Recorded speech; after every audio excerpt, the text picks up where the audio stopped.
as good, if not better, men of color who played baseball in the 1930s and 40s were not really given the opportunities and the recognition they deserved. And you don't often find sports collectors who have memorabilia of those players. But Ricky Martinez has been collecting this type of sports memorabilia since he was a little kid. And for a good reason. His grandfather was part of that history. Here with us today is Ricky to tell us all about his baseball collection. It's a pleasure having you on the program. How did you get started, Ricky? Well, you know, my grandfather was a pitcher. He was a Cuban pitcher player, you know, and he came to the United States to play for a white team. Unfortunately, his color of skin was black, and no white team wanted to pick him up. So he ended up playing for a Negro League team. And we're talking the in New York? Yeah, New York. Okay. Okay, he played for the New York Cubans, for the New York Black Yankees, the Cuban Stars, and then also he went back to Cuba and played baseball there too, with a team called La Manasi. They were a Cuban team, and he also played in Mexico too. A lot of baseball players went to Mexico to play too. His name was Rodolfo Fernandez. Rodolfo Fernandez. And you met him. You had a time with your grandfather before he passed, right? Unfortunately, he died several years ago of pneumonia. He was 88 years old when he died. Okay, but you did get to spend some time, and he did get to tell you a lot about... A lot of history. Negro baseball. Yes, true Negro League baseball. Yes. What were the stories that he would share with you? Josh Gibson, he played with Josh Gibson.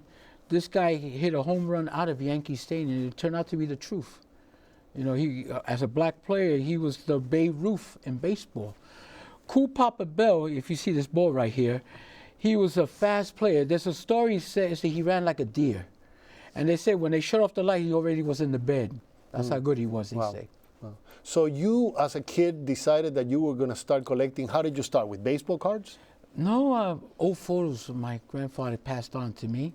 And also the bats, balls signed by these players that he played with them. And as a pitcher, you know, he pitched the ball. And when he finished, he said, "Can you sign this?" And he signed it. Oh, so you had your grandfather actually gave you balls signed by the celebrity players of that time. Yes, especially there's a player, Henry Pop Lloyd, who was a shortstop. The guy was about 6'7". He's a tall guy, but a heck of a player. He's a Hall of Famer. He's in Cooperstown.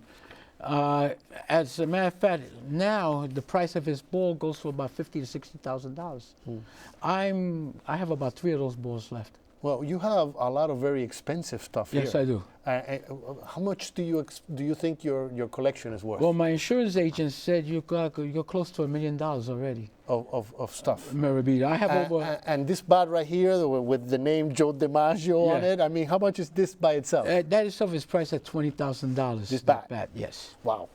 So you've been gathering all this information. You must have like a little museum at home. Yes. Also, another thing about it. All these things have to be authenticated. They have to go to the fluorescent examiner, the FBI. They search the signature, and also the DNA is on that bat of Joe DiMaggio. Wow. So how did you, for example, how did you acquire that bat? I was around, I say around 9 years old. My godfather, my grandfather, they all went to see Joe DiMaggio. He was, you know, he was, there's a little league. He was in charge of a little league team out in New Jersey. So he said, "Come on, we're going to see the Joe DiMaggio. I know him." So they went to see him, and then one of the kids were using this bat. This is a little league bat? Yes. And after the game was over, my grandfather picked up the bat. "Hey, Joe, sign this for my grandson." And that's how he got it. Wow. So tell me a little bit more about your grandfather, because he must have been very influential when you decided to go in this direction with your life. Well, you know, it's interesting. My other grandfather was so scared to fly. He was Puerto Rican, and he played baseball too. But the thing is, he was scared of flying, so he ended up playing in Puerto Rico itself. But my other grandfather, he was a heck of a guy. He traveled. He seen all over the Caribbean. But did he tell you about the problems that he you know, the discrimination that he had to undergo? I mean, you have a book here. This book has a great title. I mean, Only the Balls Were White. Let me tell you a story about my grandfather. There was a game out in Alabama, and they were playing against the KKK. There was a player by the name of Sam Willis. His brother was injured, so he was cheering for the team. After the white team got slaughtered, we're talking about these guys hit about 21-4, I think, or 21-6. The brother was looking for the other brother. So they went to the bus. When they got to the bus, they found the brother hung. They hung him to death. Wow. Yeah. And this was where? Where did this happen? Out in, way down in Alabama, in the south part of Alabama. I don't know where at, but he told me, you know, we just embarrassed that team, and the brother was hung. So they took the brother's body out, they put it in the bus, and left that town as quick as possible. So you've been at this since you were a little kid. I Yeah. understand that some of this stuff has even been on exhibit in the museum. Yes. Tell me about that. My stuff has been in an exhibit in the Kansas City Museum, okay? Which is the Negro League The Museum. Negro League Museum. Buck O'Neil, who passed away, he used to play for the Kansas City Monarch, said, Rick, you have a big collection. You know, what are you going to do? Keep it in a box? Give it to me. I'll display it, let the people see it. I have jerseys from Willie Mays. I have a jersey from Buck O'Neil. I have, you know, different teams signed jerseys, especially the Kansas City Monarchs. That's a lot of Hall of Famers that came out. I have about 10 signatures of Hall of Famers in that jersey.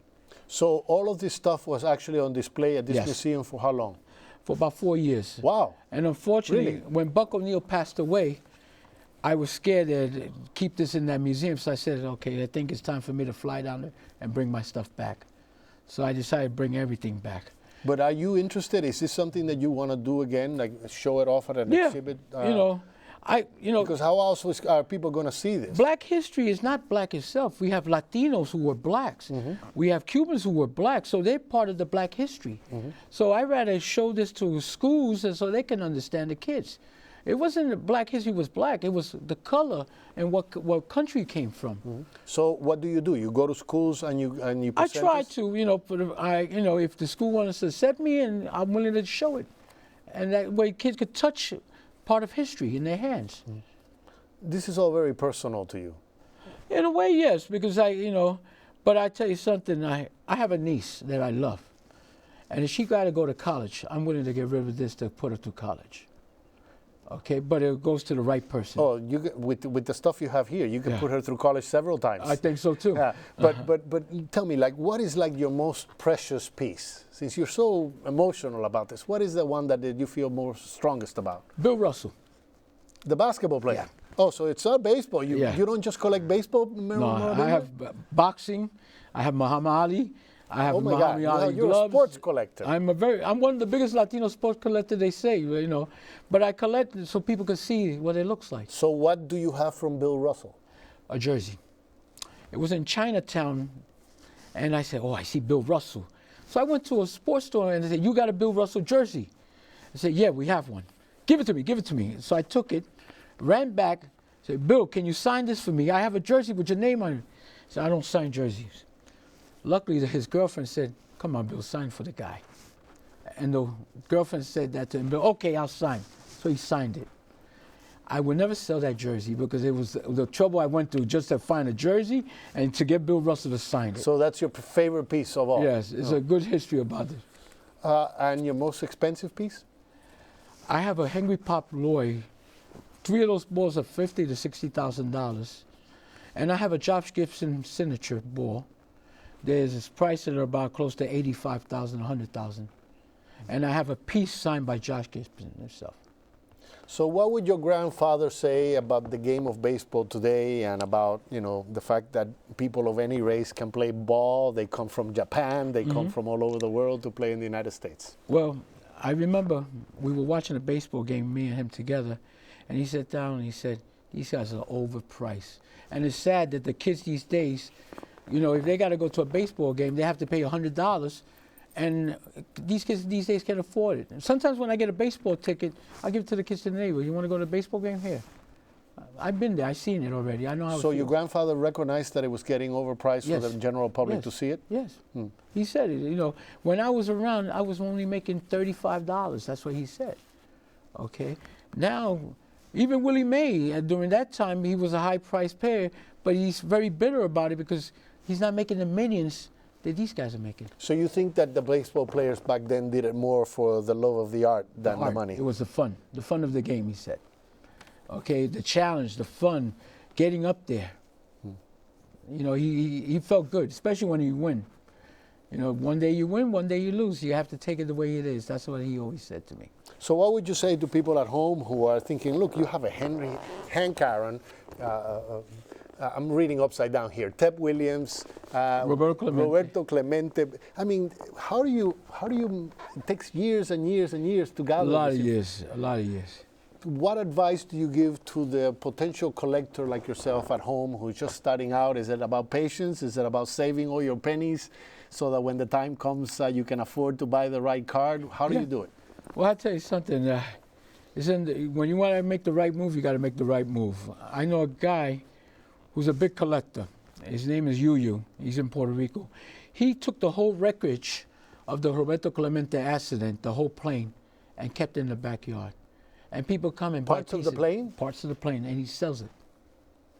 And also he sells the layout of the plane itself, where Roberto Clemente was sitting and everything. Do you ever sell any of your stuff?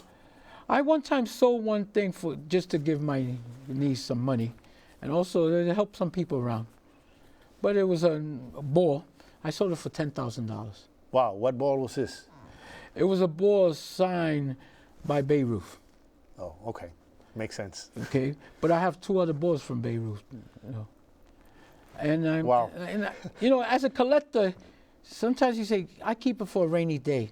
But I don't collect one thing. I collect double or triple the thing. I just remembered the movie Sandlot, is it? Yes. Where the kids have to jump over the fence, and there's this dog, and the ball is signed by Babe Ruth, and all of that is going through my head because how precious that ball is in that movie, and you have 2 more at home. Yeah, wonderful. It was, you know, and as a matter, James Spencer wanted to buy one of my balls. He offered me about $20,000, and I turned it down.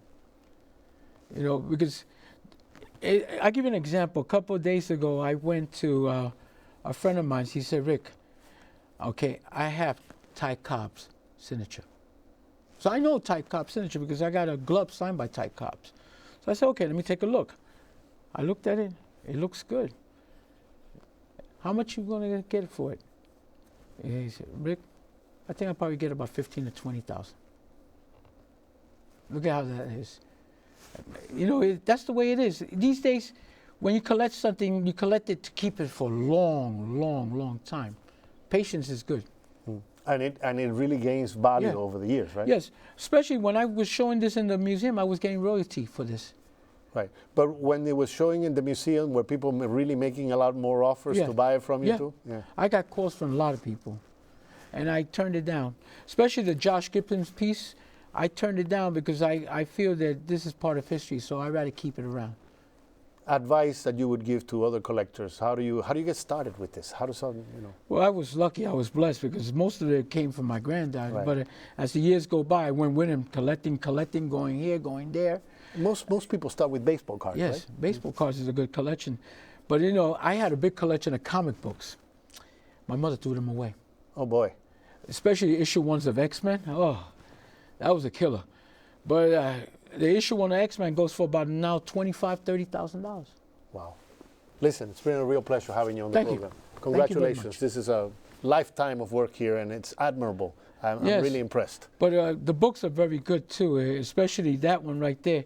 If you want to know about certain places, the names are in that encyclopedia. Okay. Thank you for being on the program. Again, I'm overwhelmed by the title of this book. Only the Balls Were White. This is the story of the Negro Leagues, folks. Maybe everyone should read this book. And we'll be